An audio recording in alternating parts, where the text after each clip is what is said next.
Pues bueno, hoy tengo la fortuna de entrevistar a Vera, que la conozco lo suficiente para saber que puede compartir muchas cosas de valor. Gracias. Pero lo suficientemente poco como para que casi todo lo que diga sea la primera vez que lo escuche yo y también nutrirme de esto.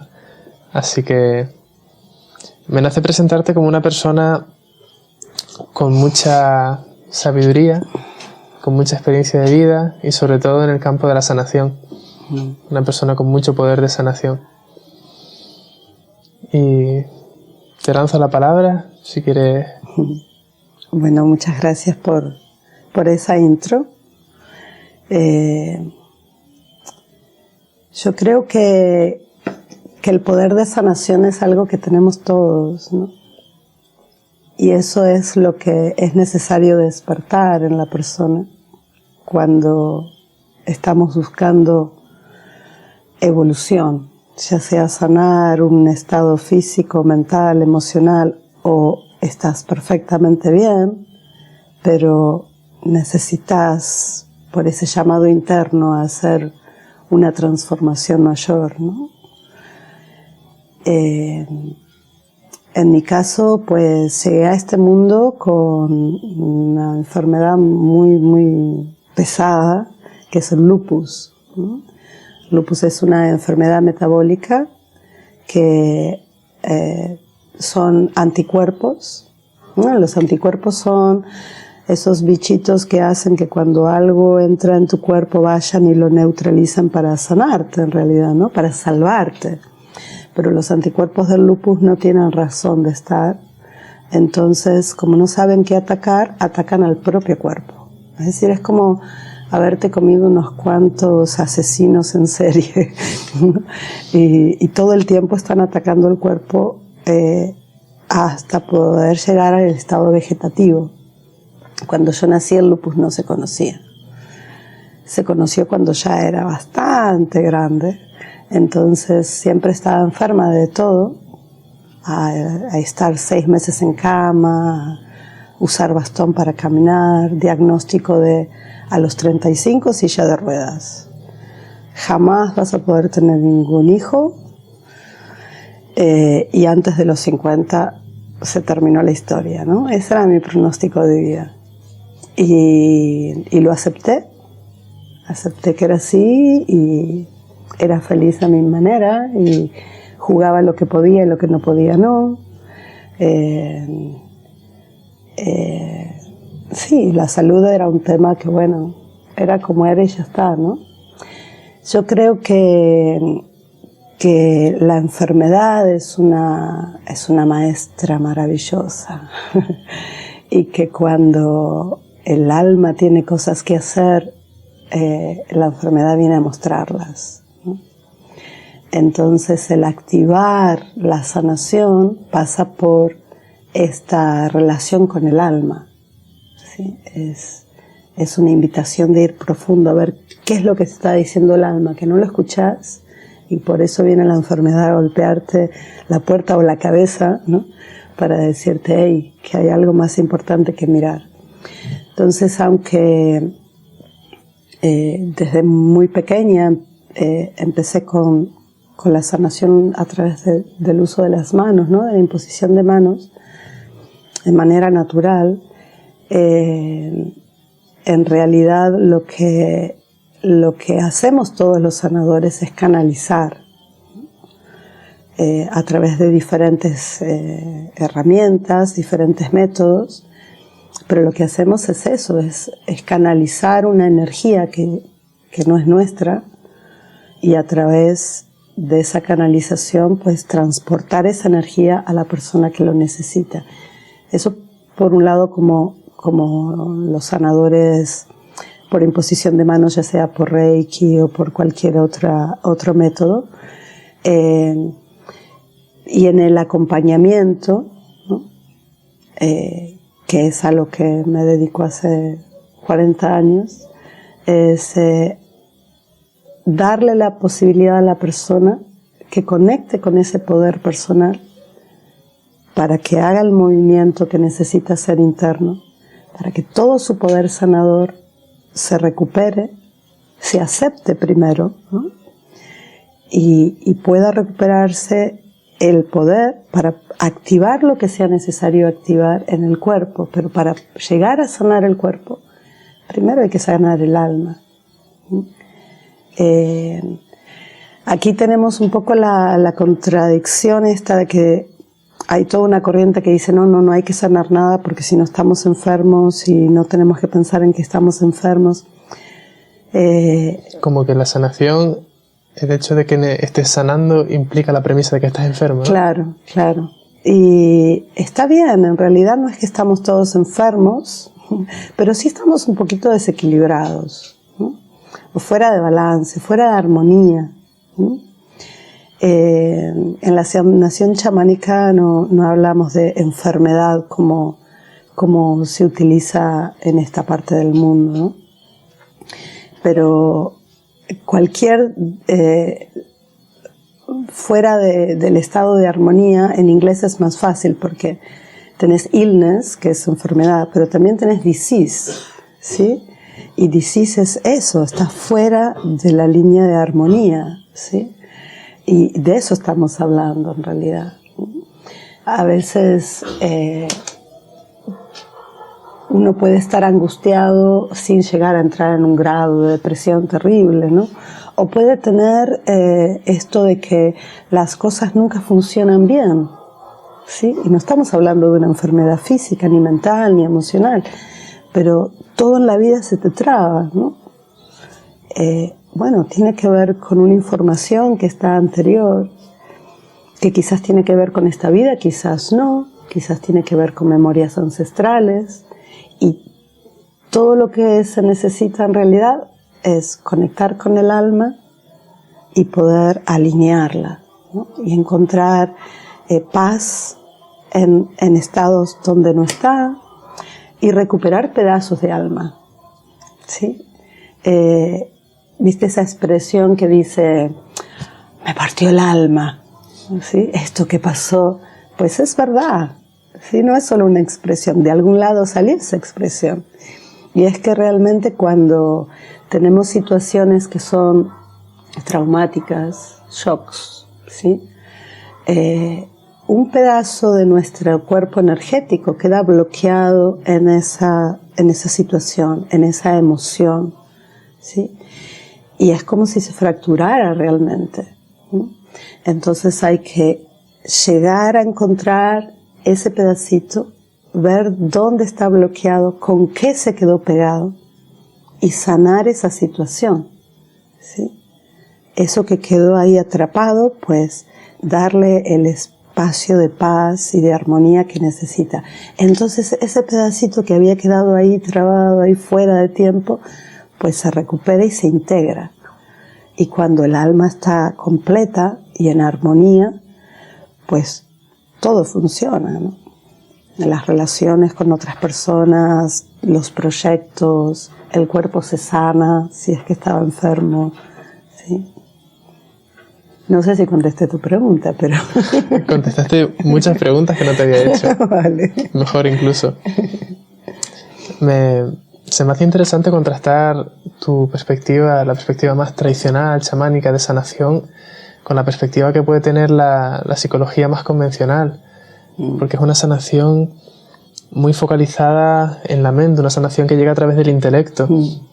Yo soy de los que opinan de que si no involucras al cuerpo, no hay sanación posible. El cuerpo entendido como el recipiente del espíritu, en cierto modo. Quería preguntarte qué tipo de padecimientos o desarmonías tienen las personas que llegan a ti. De todo tipo. Hay gente que viene con el cuerpo muy enfermo, hay gente que viene muy deprimida, hay gente que viene con estados de ansiedad o de adicción, ¿sí? Y más allá de cuál sea esta manifestación del desequilibrio, pues siempre lo que busco es ir más allá de la manifestación, ¿sí? Más allá del síntoma.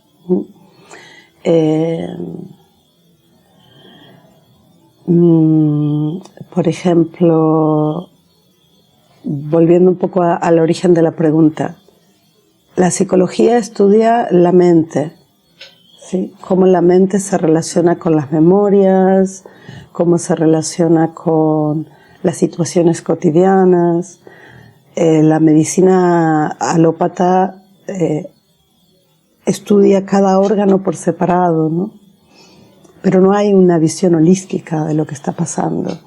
Y en la visión holística no podemos tener solo en cuenta el cuerpo y la mente, y las emociones como parte de la mente también, ¿no? En realidad, sino que hay que tener en cuenta que los seres humanos no somos solo carne, hueso y cerebro, ¿sí?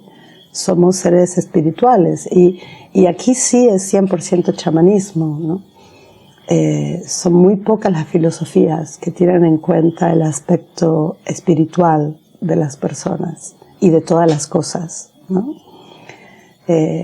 Nuestra sociedad es una sociedad pragmática, ¿no? Todo lo físico, lo toco, existe, no lo toco, no hay nada, ¿sí? Y si vamos a la ciencia, podemos hoy en día asegurar, desde el punto de vista de la ciencia, que todo es energía, ¿sí? Es decir, que el cuerpo físico también tiene un cuerpo energético. Y si pensás en las células, pues antes de que haya una célula, hay una energía que hace que se unan los elementos para hacer el núcleo de la célula y después toda la parte eléctrica magnética que construye la célula y después las moléculas, ¿sí? Es decir, el átomo inicial, ¿sí? Entonces, no hay por dónde negarlo, ¿no? Sin embargo, seguimos hablando de que es algo energético, pero cuesta mucho entender que eso energético es espiritual, ¿no? Y ahí es donde entra realmente la visión holística, donde podemos entender las conexiones que tenemos el ser humano consigo mismo, cada uno, entre seres humanos, entre las plantas, ¿sí? Las piedras que tampoco están muertas por más que se queden muy quietas, ¿sí?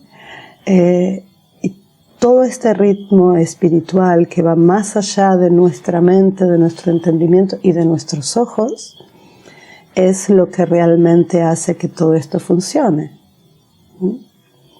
Y ahí es donde entra el chamanismo con toda la apertura de comprender esto, ¿sí? Y de vivenciarlo, de relacionarte con este mundo espiritual. Y darnos cuenta, cosa que es muy importante para todo lo que es sanación también, darnos cuenta que lo primero que hay que abandonar es nuestra importancia personal, ¿sí? El querido ego, el que hablábamos el otro día, ¿sí? Y no porque el ego sea el gran villano de la película, pero el ego está puesto en estas cajitas sociales, ¿no? Y en esta sociedad, pues, se le hace mucho honor al ego, ¿sí?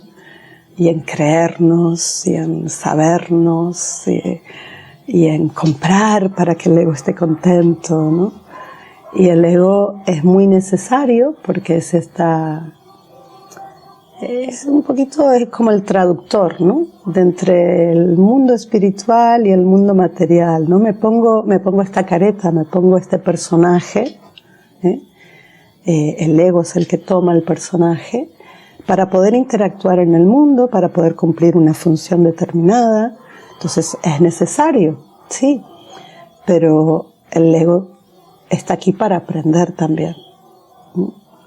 Para bajar ese orgullo, ¿no? Y convertirse en parte del juego, ¿no? Para no tapar la parte espiritual, ¿no? Sino para aprenderla, incorporarla. Y entonces todo junto, pues puede haber un personaje mucho más interesante en esta vida, ¿no? Y entonces el ego cumple una función mucho más amable. Yo personalmente pasé mucho tiempo, tras descubrir la espiritualidad, en esta obsesión de librarme del ego, de querer eliminarlo, trascenderlo, purificarme para ser solo conciencia. Y con el tiempo creo que mi visión de este tema está derivando hacia el ego no es malo, el ego es una herramienta que debe ser puesta al servicio del amor, de la conciencia, del espíritu. Sí, porque esa es nuestra parte interactiva, ¿no? Ahí en el ego se junta todo. Lo que pasa es que, claro, actualmente lo tenemos separado, pero si incorporamos la espiritualidad, ya está. Eso es lo único que hay que hacer, no hay por qué matarlo. Es como que quisiéramos matar nuestra humanidad, ¿sí? Y no corresponde, porque por algo hemos encarnado como humanos, ¿no? Si no hubiésemos sido una planta o un animal, pero no, hemos sido encarnados como humanos porque tenemos un rol concreto en esta historia de existencia universal, ¿sí? Para mí el rol del humano es poder encontrar el equilibrio entre lo que llamamos bien y mal, ¿no? O luz y oscuridad, este mundo dual del 3D y del 4D, y que con todas las historias que tenemos como seres humanos y con todas las historias que creamos los seres humanos, pues seguimos en la dualidad, ¿no?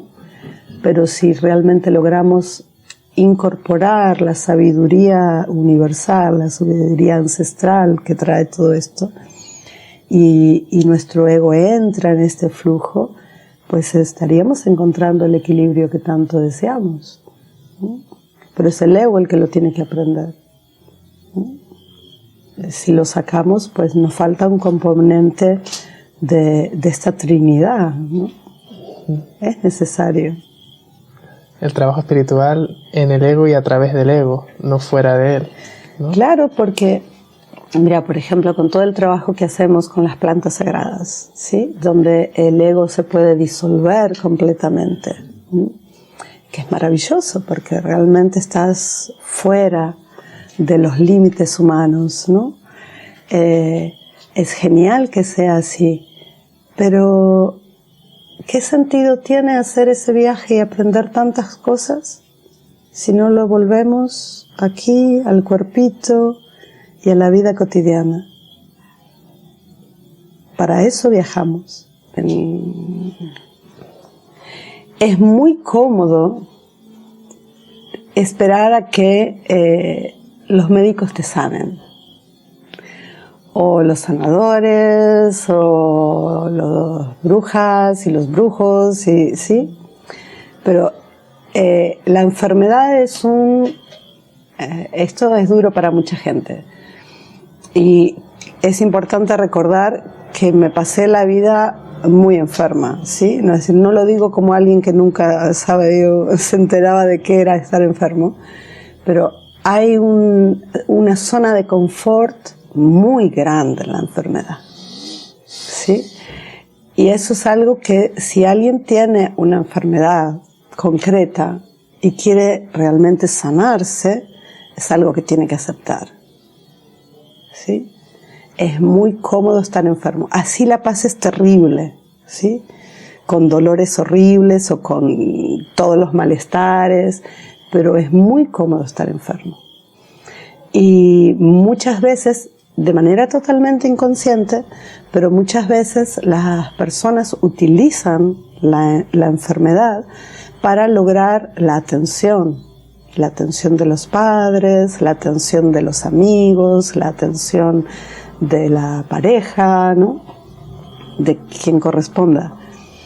Pero hay ahí un apego al estar enfermo, aunque conscientemente uno diga, no, yo no quiero, pero eso está, y eso es parte de lo que hay que poder transformar, primero darse cuenta, ¿sí? Y después salirse de ahí, ¿no? Por eso el tema de la importancia personal es fundamental para cualquier proceso de evolución. Hablemos de sanación o no, ¿sí? Todo es parte del proceso evolutivo, ¿sí? Y la historia personal, donde se conecta nuevamente con el ego, ¿sí? Es lo que nos mantiene fijos en en esta zona de confort, ¿sí? Y que no nos permite expandirla, porque tampoco se trata de disolverla, ¿no? Estamos igual que con lo del ego.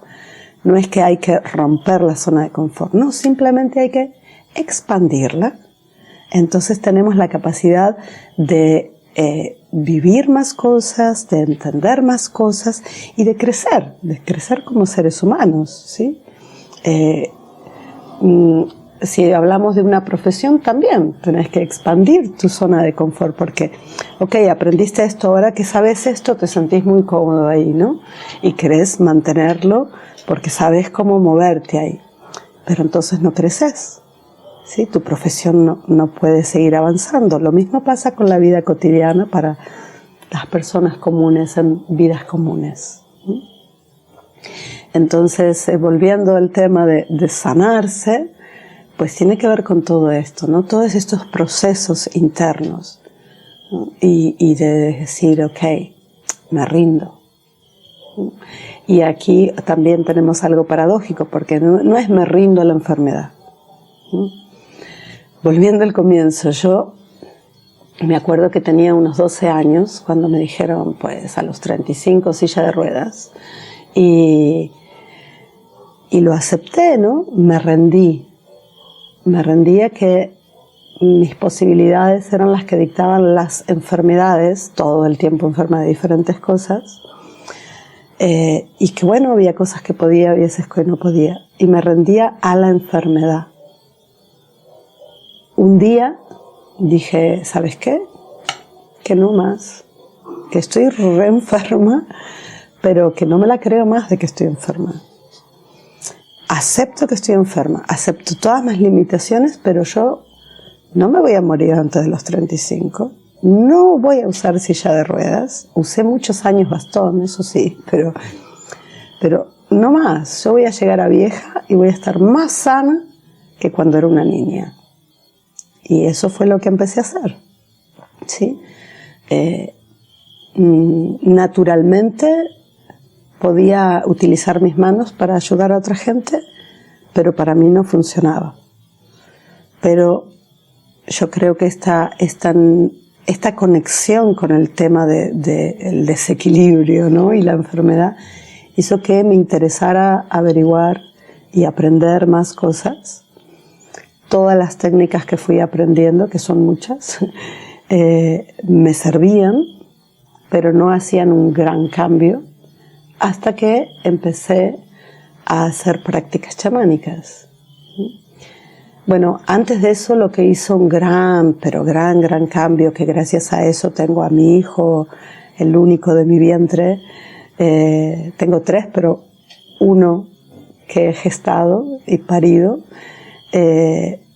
fue el budismo de Nichiren Daishonin, el entendimiento de que uno es uno mismo, ¿sí? Quien tiene la capacidad de transformar y de hacer, y que no hay ningún ser especial fuera, sino que está dentro, con todas las prácticas del budismo, pues eso hicieron que mi cuerpo empezara a funcionar diferente y que pudiera realizar milagros como tener un hijo que había perdido 6 y me dijeron 1000 veces, olvídalo, tu cuerpo no puede, jamás va a poder. Podía quedar embarazada, pero no podía continuar los embarazos, ¿sí? Me lo dijeron de tantas maneras que por muchos años me aseguré de no volver a quedar embarazada porque iba a enloquecer si volvía a suceder. Pero un día sucedió, sin buscarlo, al menos no conscientemente. Y lo único que hice durante todo el embarazo fue mis prácticas budistas y Reiki. Reiki a mi pancita y cuidarlo. Estuve en el hospital muchos días porque la placenta se rompió igual. Pero esos días ahí que no podía levantarme para nada de la cama, pues mi único foco era: estoy bien, mi bebé está bien, todo está bien, Reiki, Reiki, Reiki, Reiki, oración, oración, oración, y me dieron el alta que estaba todo bien. Y ahora tiene días de 20 años, ¿sí? Fuerte, sano, cabezón, pero muy lindo ser. De esa misma manera es como uno tiene que encarar la vida toda, ¿no? No solamente la salud y la enfermedad. Es decir, el poder está en uno y ese poder no está en el ego. Ese poder no está en la importancia personal. Esas son las cosas que nos limitan. El poder está en la conexión espiritual de uno mismo, de comprender que el universo no está fuera de mí, que yo soy el universo. El universo está dentro y sin mí tampoco hay universo, porque es toda una sola cosa, ¿no? Es la unidad. Entonces ahí todo es posible. Es como entrar en el tiempo cero de los mayas o en el Q budista, ¿no? No existe nada, es un espacio vacío. Un espacio no espacio, porque espacio es un concepto mental, ¿sí? Donde nada está manifestado, pero no puedo decir que está vacío, porque lo que hay en ese espacio, supuestamente vacío, son todas las posibilidades. Todo lo que está latente por manifestarse está ahí. Y es la intención la que une en ese instante la creación. Y en función de todas estas historias anteriores, ¿no? Todo lo que grabamos en palabra, acción y pensamiento, pues se manifiesta esto. Y en función de cómo yo entiendo y me relaciono con esto que manifesté, pues vuelvo a manifestar, ¿no? Causa y consecuencia totalmente conectadas e interrelacionadas. Ya ves, no puedo hablar de chamanismo solamente. No, es que todo está conectado. ¿Sí? Todo es la misma cosa. El chamanismo usa una mirada y unas palabras que el budismo usa otras, pero en realidad estamos hablando de lo mismo. Tú que has explorado esas dos cosmovisiones tan distintas, ¿crees que cazan entre sí? ¿Crees que son compatibles? Bueno, para mí son mi vida. Total. Tú eres el ejemplo de que sí lo son, ¿no? Sí, claro. A ver. Para el budismo, el chamanismo es una enseñanza inferior. Y puedo entender perfectamente por qué se entiende de esta manera. Sí, porque es muy básico, ¿no? El chamanismo es muy original. No hay una filosofía alta de pensamiento, ¿sí?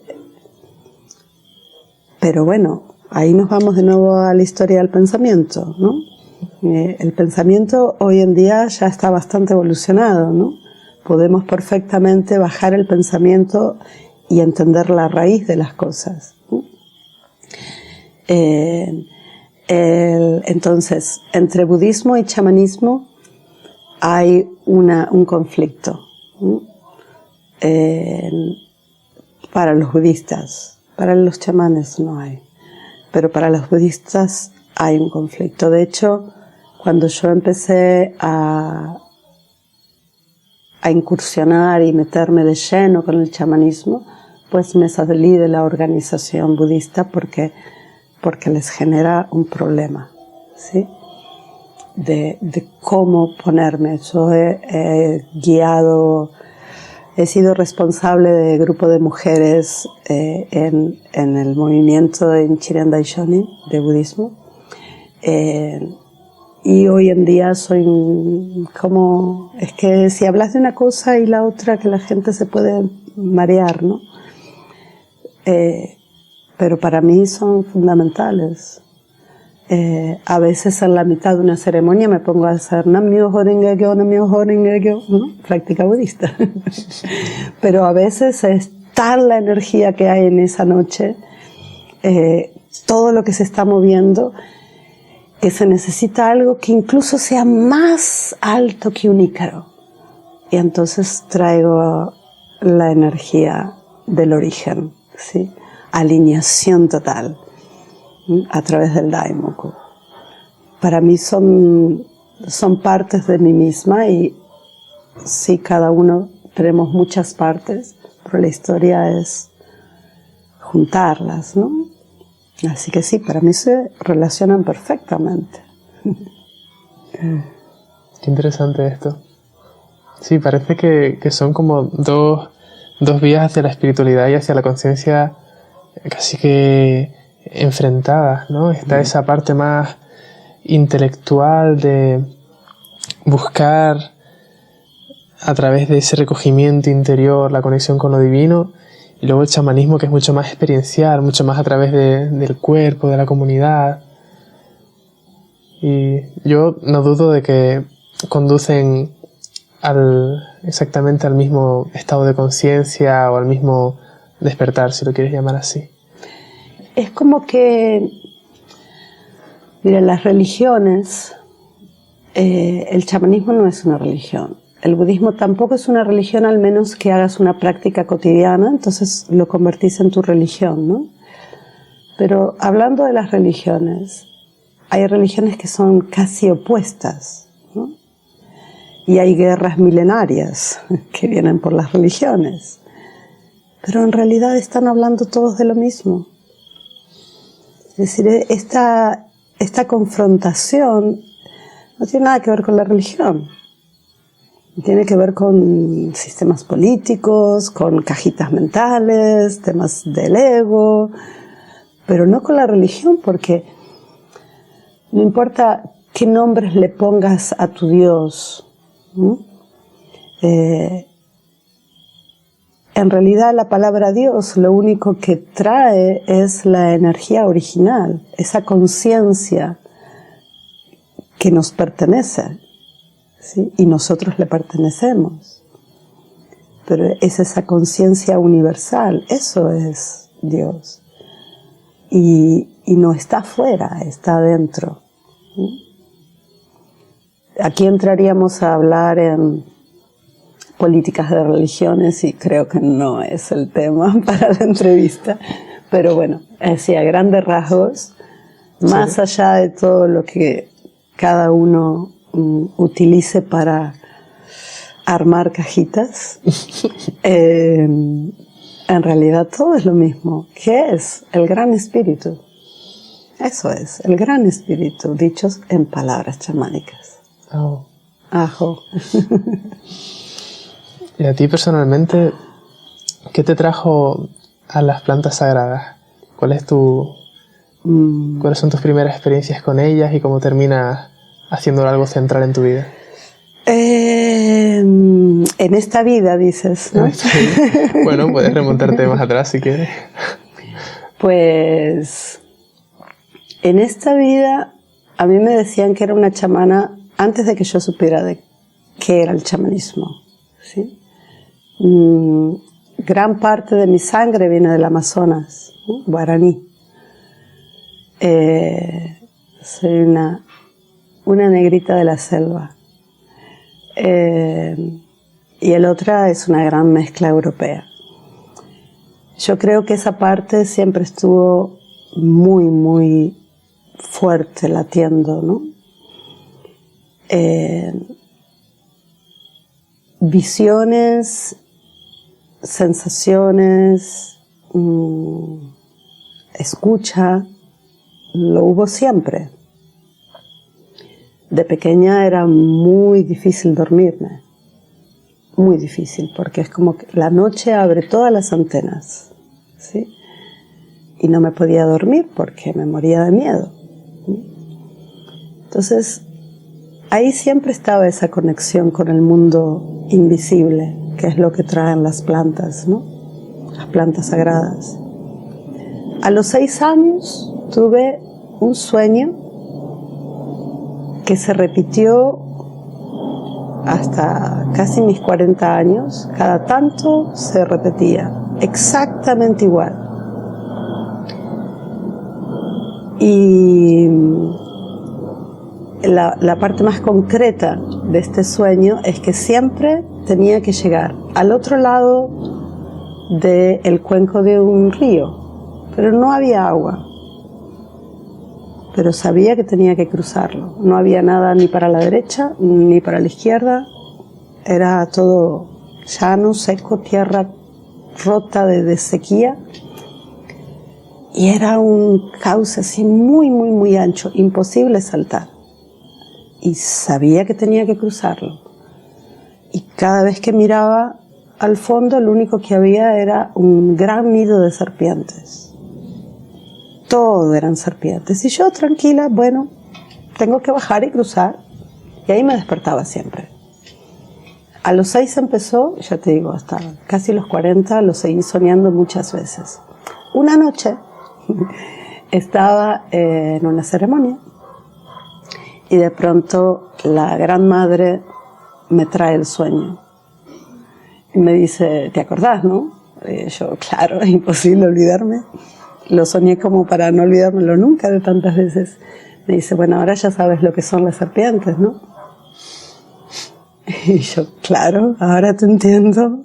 Pues yo te estaba hablando, ya te iba preparando desde los 6 años, de que recordaras, ¿no? Que recordaras. Y así en los recuerdos hay muchas, muchas vidas que están relacionadas con la medicina.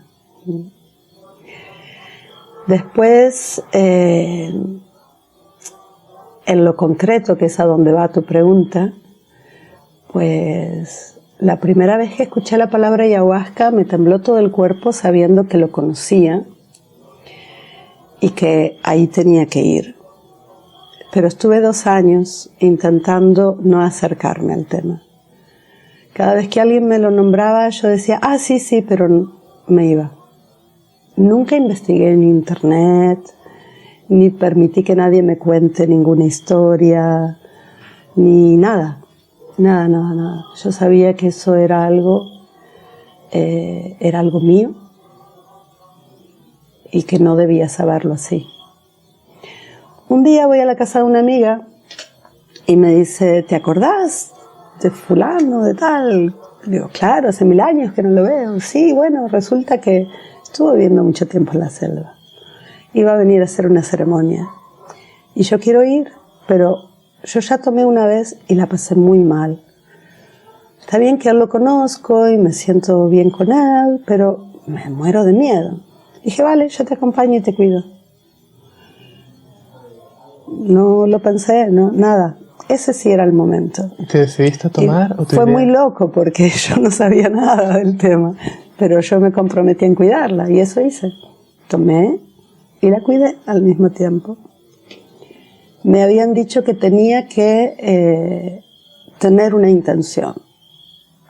Tenés que tener una intención o una pregunta muy clara. Particularmente no creo que sea tan necesario, aunque sí es muy bueno tener una intención clara, pero no es determinante. Y yo dije, ok, quiero conocer realmente a la Pachamama. Quiero conocer el espíritu de la Madre Tierra. Y quiero ver qué hago para arreglar este cuerpo, ¿no? En esa época mi parte izquierda estaba hecha una cosa, no funcionaba nada. La derecha tampoco funcionaba, pero la izquierda estaba peor. Entonces esas fueron mis intenciones. ¿Esto con qué edad, si te puedo preguntar? A los 40 y pocos. Es muy bueno empezar con tu edad. Bueno, empezó muy bonito, muchos duendes de visitas. Y de pronto el chamán viene y me pregunta, hermanita, ¿cómo estás? Le digo, esto es home, esto es casa. Y dice, sí, sí, lo recuerdo bien. Y de pronto estaba ahí tiradita mirando el cielo y ahí apareció la Pachamama. ¡Ah, qué cosa! Imposible olvidarla. Jamás la olvidaré como la vi esa noche. Y después De pronto me encuentro mirándome la mano, sin pensarlo, ¿no? Simplemente me doy cuenta que me estoy mirando la mano, pero lo único que veía era la silueta. Y todo esto era negro, total, vacío, solo la silueta. Y yo la miraba sin pensar, estaba en total mareación.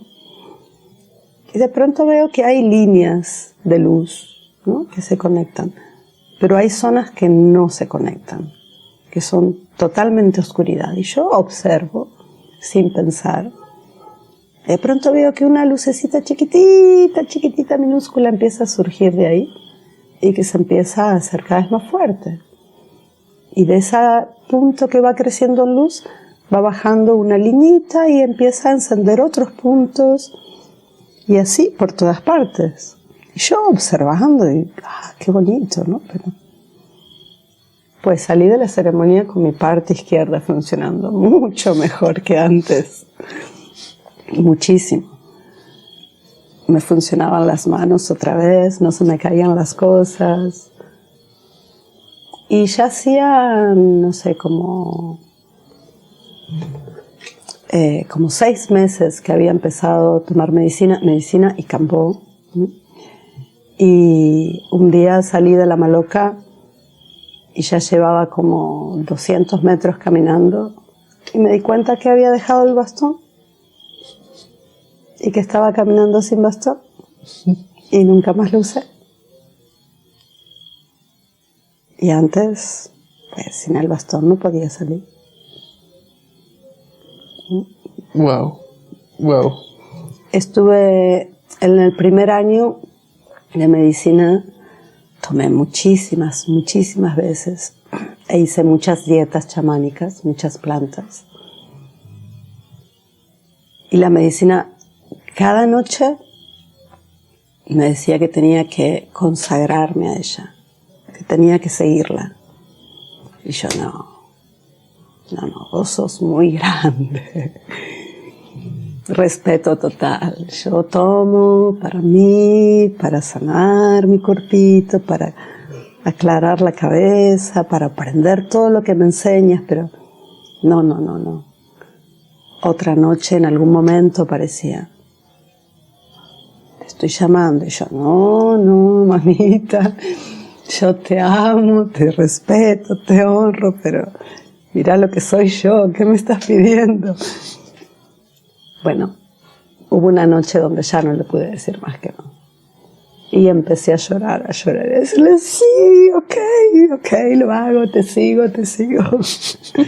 Entonces empecé a dietar otras plantas, que además de sanar mi cuerpo y traer mucho aprendizaje, pues te enseñan a sanar, te enseñan a estar en el lugar correcto para una ceremonia.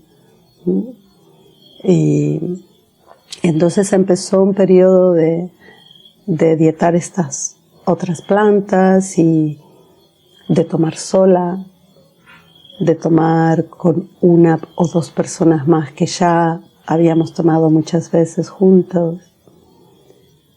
Y de a poquito, bueno, una persona nueva, o que ya tenía experiencia, pero no tanta, ¿no? Alguien a quien aprender a cuidar, ¿no?, y a guiar. De a poquito hasta tener 30 personas o más en una ceremonia. Y aprender a tomar menos también. Aprender a entregar más para que haga falta tomar menos.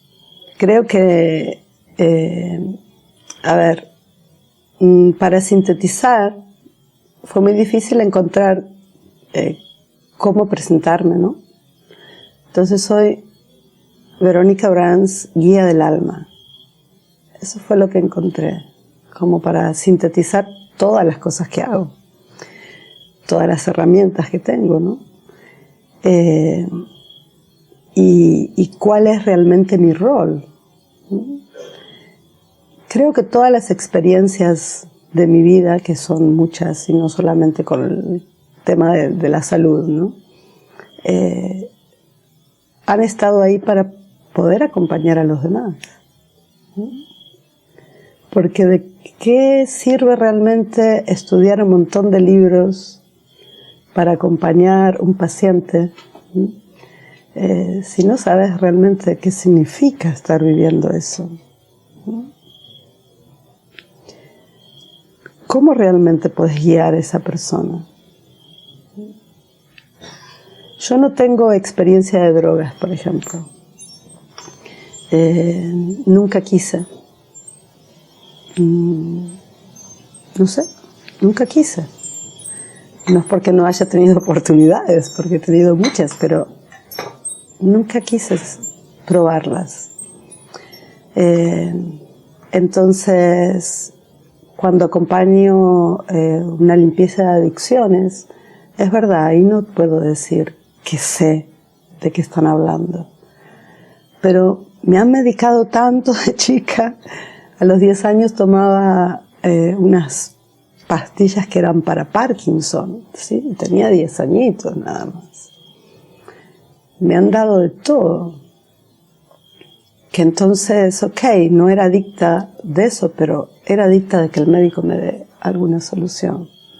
Y me han llenado de químicos, ¿no? Y vaya cosa, ¿no? Mi cuerpo empezó a realmente sanar cuando decidí no tomar ninguno más.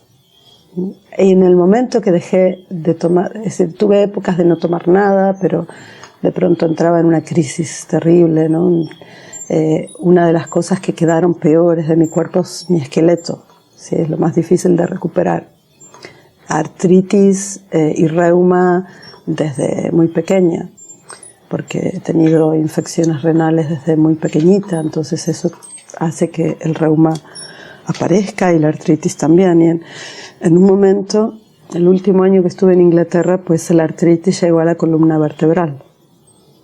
Entonces los dolores que tenía eran terribles y ahí tuve que volver al médico, ¿no? Tuve que volver a las bolas químicas, pero casi me matan, me llevaron al hospital. En un solo día que las tomé, terminé esa noche en el hospital, así que obviamente el cuerpo me decía, por este camino no. Y todas mis prácticas eran lo que utilizaba, pero de vez en cuando terminaba con otra emergencia que hacía que tuviese que tener alguna medicación. Pero el día que dije, nunca más, ningún químico, no quiero más medicación, pues inmediatamente después dije que sí a la medicina. No porque lo haya pensado en elegir así, sino porque era lo correcto para la vida, ¿no? Y ahí empezó el gran cambio. Es fascinante la cantidad de gente que logra dejar drogas, ya sean de abuso o de curso legal, ¿no? Como antidepresivos, ansiolíticos. En ocasiones con una sola experiencia de medicina con la ayahuasca. Seguro que tú recuerdas de tus propios, de personas que has acompañado en procesos, experiencias así, si quisieras compartir alguna. Bueno, las personas que toman antidepresivos, tengo varias personas que han venido después de los antidepresivos, pero es fundamental que tengan como mínimo un mes sin tomarlo. Ideal 2 meses sin tomarlo. Y es muy difícil, ¿no? Porque los antidepresivos lo que hacen es te calman las angustias, ¿no? Es decir, uno está en total depresión y con estas pastillas pues va saliendo de ese agujero negro, ¿no? En el corto plazo eso es lo que hacen, pero por lo general la gente que los toma pasa muchos años tomándola. Y con el tiempo, bueno, vos desde el punto de vista científico lo podés explicar mucho mejor que yo, pero lo que en concreto sucede, ¿no? Es que las conexiones que se cortan no son solo las de las tristezas, son las emociones. Entonces la persona, claro, no se deprime porque no siente nada. Está zombie. Es decir, así como no está triste, tampoco conoce la felicidad, no hay alegría.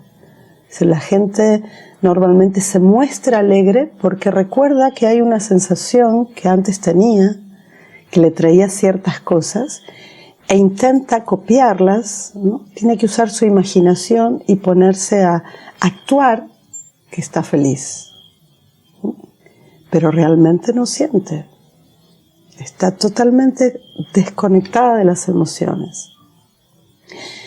Y cuando la gente deja de tomar los antidepresivos, pues aparece una emoción muy fuerte, que es la ira.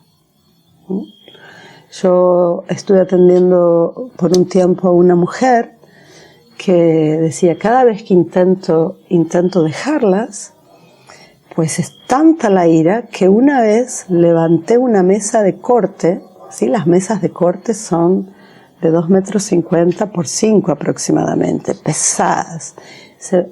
Me puse a discutir y levanté la mesa y le hice volar por el aire. ¿Sí? Me asusto conmigo misma, no puedo dejarlas. Entonces hay que hacer todo un proceso, por un lado la parte médica, ¿no? Ir bajando de a poquito, poquito, poquito. Por otro lado, mucho acompañamiento emocional y espiritual, si yo hago counseling espiritual, ¿no? Y el Kambo es maravilloso también para sanar esta dependencia y para ir ajustando los niveles hormonales y el acompañamiento, ¿no? La alineación que trae el Kambo es muy muy bueno para acompañar, dejar estas cosas y a la vez prepararte y purificarte para sacar todos esos químicos que están ahí instalados en el organismo para entonces sí poder tomar la medicina. Hay gente que te sirve pero que no hay preparación, ¿no? Y para mí es fundamental que haya una preparación correcta antes de tomar, porque, bueno, por un lado que los choques químicos pueden ser graves, ¿sí? Pueden causar desastres en el organismo y estamos hablando de usar medicinas sagradas para la elevación, ¿sí? Para la evolución, no para lastimar a nadie, ¿no? Entonces hay que tener conciencia de esto, ¿no? Cuando se llega a la planta uno tiene que estar limpito, ¿no? Y usar todas las posibilidades, todas las herramientas que están para eso. Los baños con sales de Epsom también son muy buenos para desintoxicar, ¿no?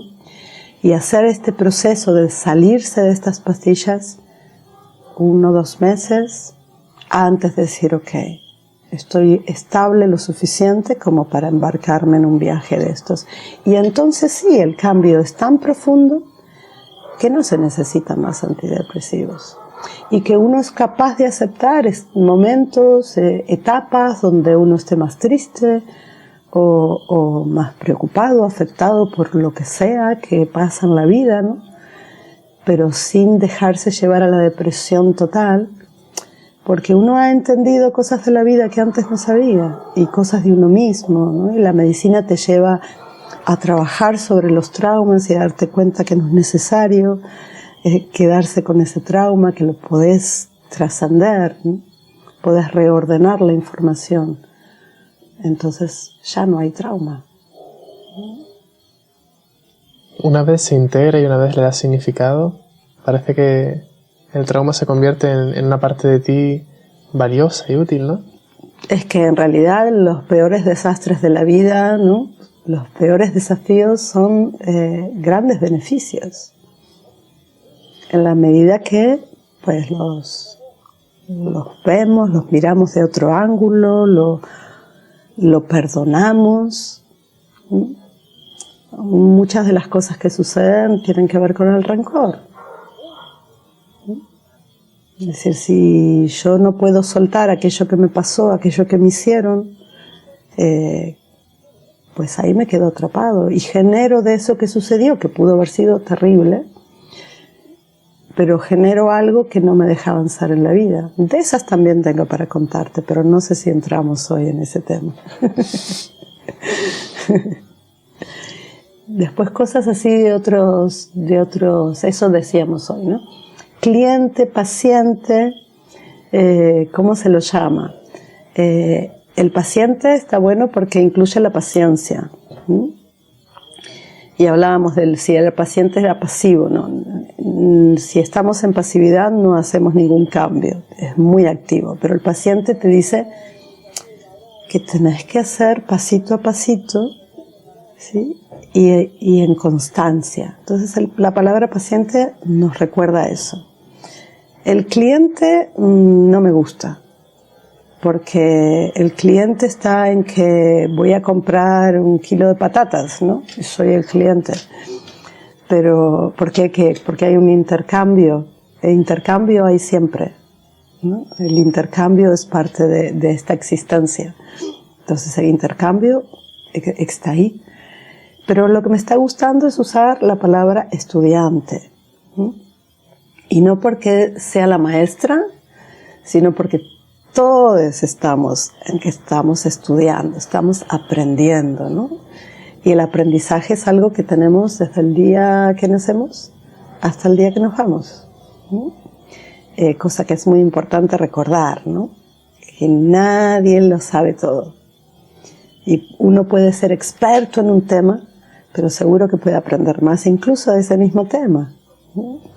Y eso es fundamental para el crecimiento en la vida, la sanación, la evolución del alma, del hombre, de la mujer, del pensamiento. Querías casos. Mira, la primera vez que hice Kambo sola, es decir, sin mi maestro, sin mi primer maestro, estaba con un ayudante.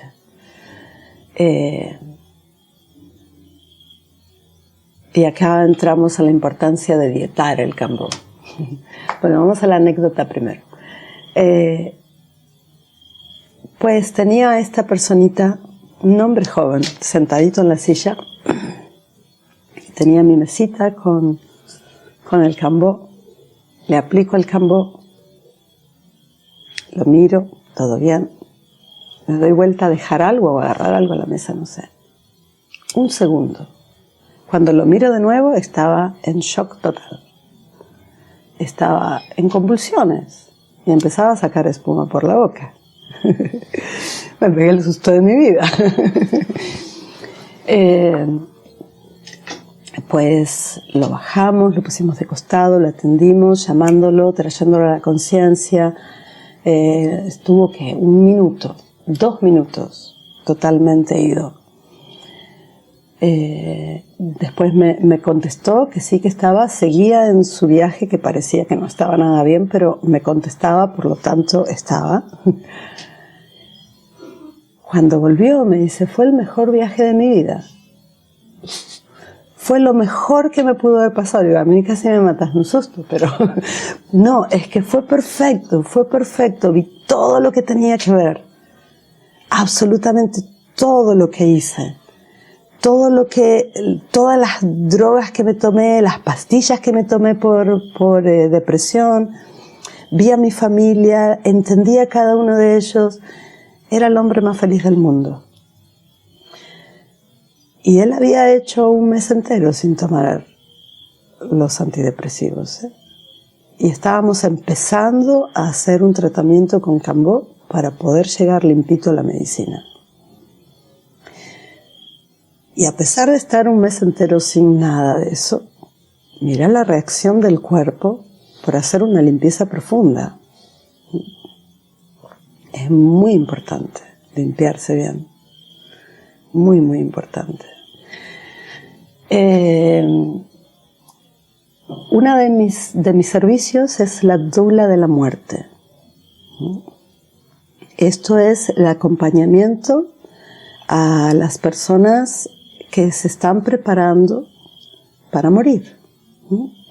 Puede darse con gente que tiene una enfermedad terminal e incluso gente con enfermedades crónicas, que no es que se están preparando para morir, pero viven la muerte cotidianamente. Y esa parte sí la conozco bien.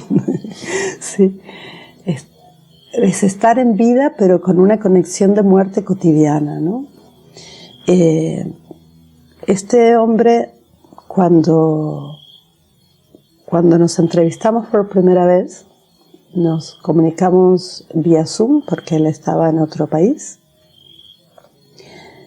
Pues él me decía, es que yo no estoy enfermo y si yo creo que no estoy enfermo, entonces no estoy enfermo y no me voy a morir. Y yo en esa entrevista sabía que él se iba a morir, ¿sí?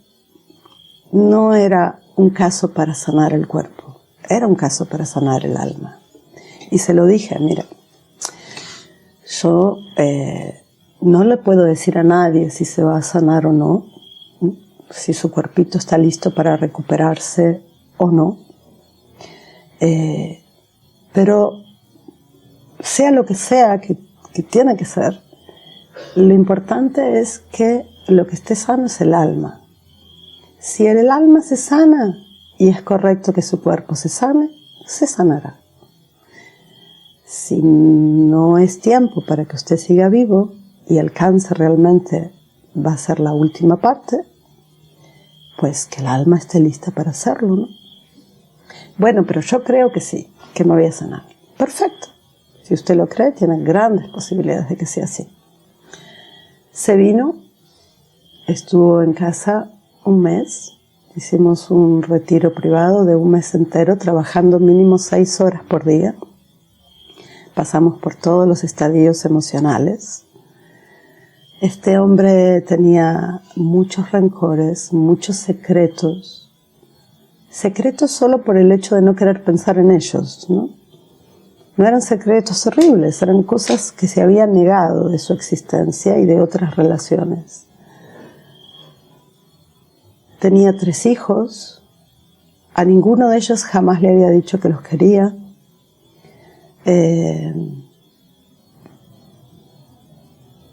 Todavía tenía el padre vivo, sí, estaba muy mal el padre. La madre ya había muerto hacía muchos años. Tenía muchos dolores respecto a su madre y eso había marcado muchísimo su vida. Era un hombre súper creativo, muy inteligente, un artista plástico. Tenía una sensibilidad increíble en muchas cosas, pero no emocionales, ¿no? Y estaba peleado con el mundo.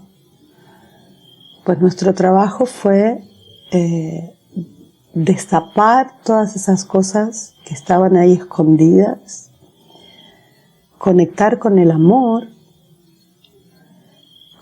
a sí mismo, con el amor a sus hijos, con el amor a sus padres, encontrar el perdón de todas las cosas que él no podía perdonarse de sí mismo ni a otras personas.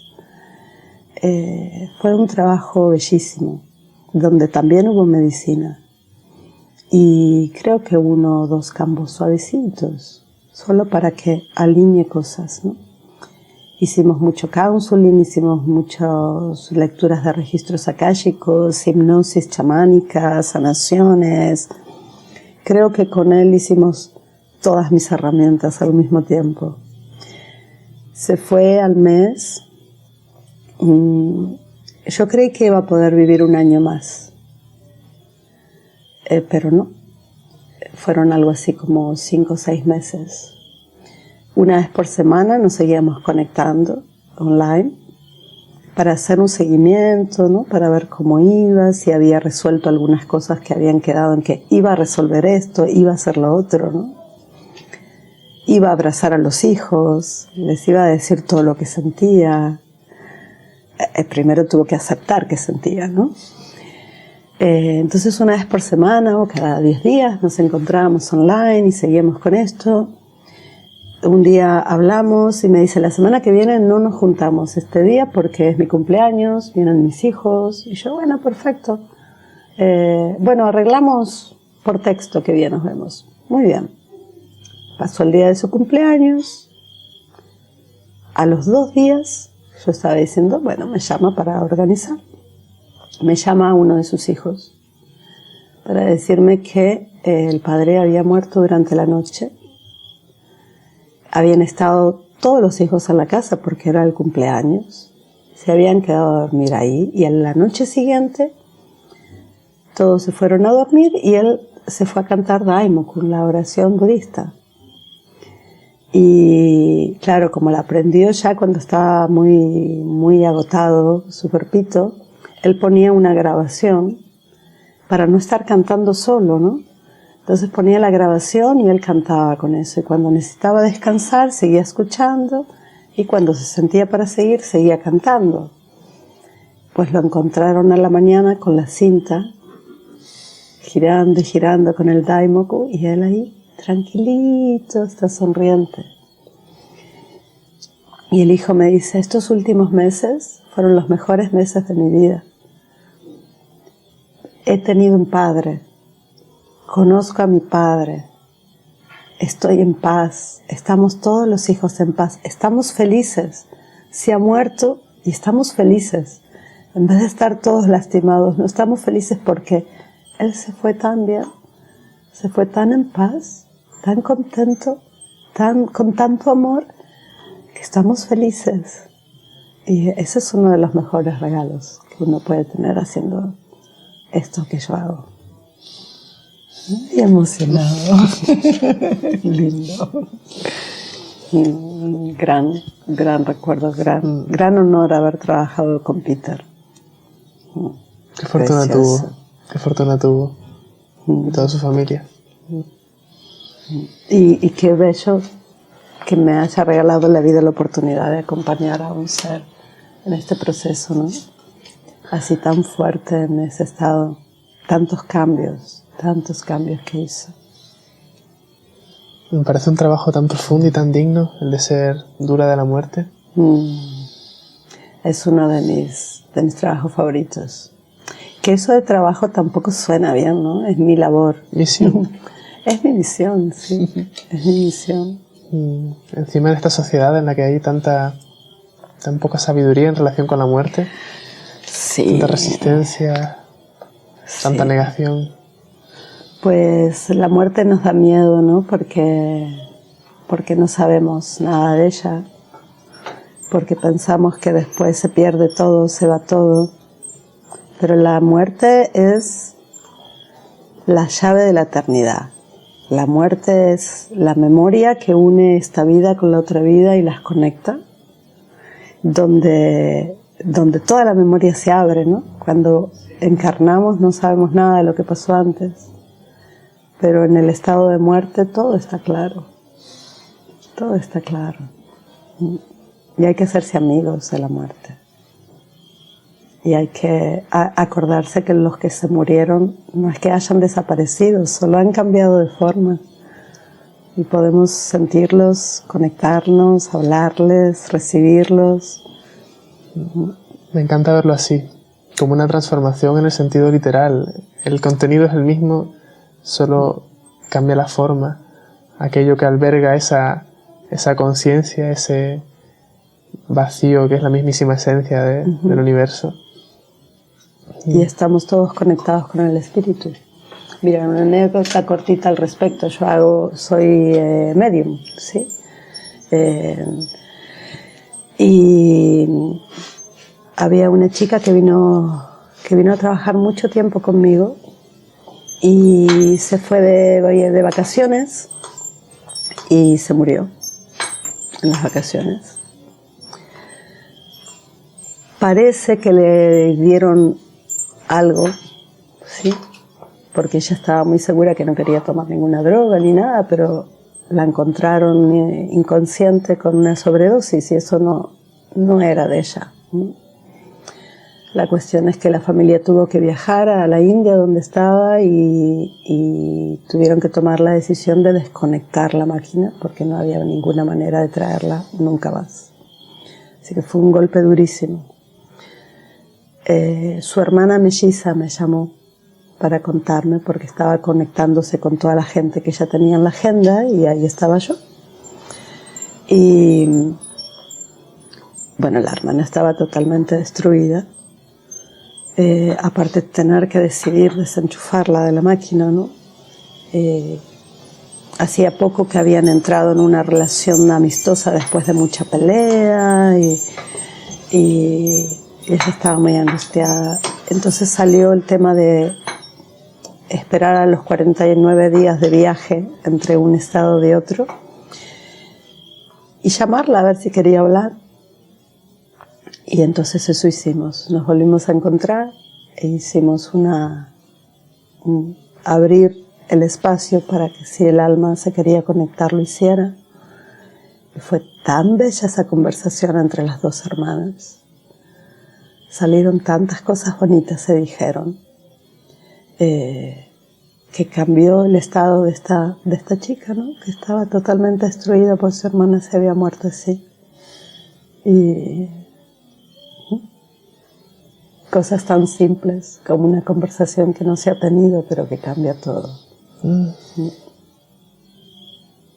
Conectando esto con la ayahuasca, he escuchado relatos de este estilo, de comunicaciones directas y muy encarnadas, muy vívidas, con familiares difuntos, por ejemplo. Sabemos que la medicina lo que hace es expandir la conciencia, ¿no? Es decir, salirnos de estas cajitas y empezar a comprender la inmensidad de la existencia. En esta inmensidad el tiempo no existe, la distancia tampoco. Entramos nuevamente en el Q que hablábamos al principio, ¿no? En este estado de todas las posibilidades presentes. Si mi conciencia no está atrapada en mi cuerpo y puede conectar con el resto de la existencia, pues porque no puedo hablar con un ser querido que ya no esté físicamente aquí, pero ha existido, ¿no? Existe, ¿no? Entonces perfectamente podemos comunicarnos y podemos hablar del tema que sea, ¿no? Y tampoco es necesario tomar ayahuasca para eso. Mi abuela y yo tenemos muchas charlas sin tomar nada. Pero sí, así como podemos entender cómo se ha formado el universo y qué energías tienen los seres de las estrellas y qué es lo que le pasa a una persona y cómo las líneas energéticas están retorcidas o anudadas y acomodarlas a través de los ícaros, por ejemplo, ¿sí? Todo eso está ahí presente. Lo que pasa es que nuestros ojos no lo ven y nuestro cerebro no lo entiende. La mente no lo entiende, pero eso está ahí constantemente. Y la medicina nos da la posibilidad de entenderlo. Que en realidad no es que la medicina nos los da, la medicina solo nos abre al entendimiento de algo que ya tenemos, ¿sí? Todo eso que no sabemos y que la medicina nos puede conectar, ya lo sabíamos. Está en cada célula, está guardado. De hecho, siempre cuando uno lo siente, al menos en mi experiencia, se siente como un recordar. Creo que Platón escribió sobre esto. No sé, yo soy muy mala con la memoria de números y nombres, así que, y ya he aceptado que no es así mi mente, así que no me desafíes. No me acuerdo quién dice cada cosa. De que todo conocimiento que adquirimos en vida verdaderamente ya estaba ahí. No lo generamos en ese momento, sino que simplemente lo recordamos o accedemos de nuevo a él. Que de hecho se podría argumentar incluso desde la neurociencia. Todas las posibles conexiones neuronales ya están ahí, en un estado primigenio, y luego se podan y se barren un montón de esas conexiones, pero una vez generas una nueva conexión, en tu infancia temprana esa conexión ya estaba ahí. Ya estaba. En medio de una nube de configuraciones mentales, entonces no podía discernirse, pero estaba ahí. No se podía discernir. Yo creo que la nube en realidad la pone la sociedad, ¿no? Cuando como padres le decimos, no hagas esto que puede pasar tal cosa. No, eso no se hace, esto mejor hacerlo así. Ahí es cuando ponemos las nubes de confusión. Pero los bebés lo saben todo cuando nacen. Porque no hablan, creemos que no saben nada, ¿no? Ellos entienden absolutamente todo lo que está pasando. Y de hecho está, ¿no? Cuando hacemos una regresión y nos enteramos qué pasó cuando el bebé estaba en la cuna o cuando la medicina te lo recuerda, ¿sí? Estaba entendiendo todo, solo que no tenía el código para que vos lo entendieras, lo que el bebé estaba entendiendo, ¿sí? Después con los años nos vamos alejando de todo eso. Y con la medicina, ahí está de nuevo. Pero si el universo está en nosotros y nosotros somos el universo, pues mi ADN sabe todo. Absolutamente todo. Y lo podemos recordar. Me nace hacerte un par de últimas preguntas en base a tu experiencia y tus conocimientos. ¿Qué opinas de la relación que está tomando Occidente y este mundo civilizado, hipercivilizado, con el chamanismo y con la sanación tradicional? Pues están recordando.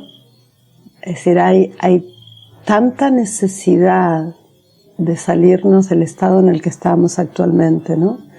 De esta separación, este odio, este materialismo, esta competencia cotidiana, pues por fin la humanidad está deseando volver a la unidad, ¿no? Entender, está dándose cuenta que el coche nuevo, el teléfono nuevo no son la felicidad que te venden. Sí, y que la felicidad es algo más profundo y que la felicidad se encuentra en encontrar paz interior. Y la paz interior verdadera solo se encuentra en entender que somos una sola cosa, con la existencia toda, que las plantas no son diferentes, que los animales no son diferentes. Y por eso reaparece el chamanismo, porque es una gran respuesta para todo, para tratar estos temas, ¿sí? Y por otro lado está el problema de que se ponga de moda y entonces hay mucha gente manipulando y haciendo negocio, ¿sí? Pero bueno, es parte de lo que tenemos que transformar como humanidad. Por eso es fundamental que la gente cuando va a tomar, por ejemplo, que averigüe, ¿sí? Que no vaya con cualquiera, que averigüe y sobre todo que en estado de paz interior se ponga enfrente de la persona que sirve, que no necesariamente son chamanes quienes lo hacen, y sienta, y que mira a los ojos, y sienta, y que aunque haya pagado el retiro completo, si no se siente cómodo, que se vaya. Y no porque ya pagué me quedo. No. Si no sentís que es correcto, la persona quien te va a cuidar y quien te va a guiar en esa ceremonia o no es correcto para ti, pues vete. Y ya llegará el momento adecuado.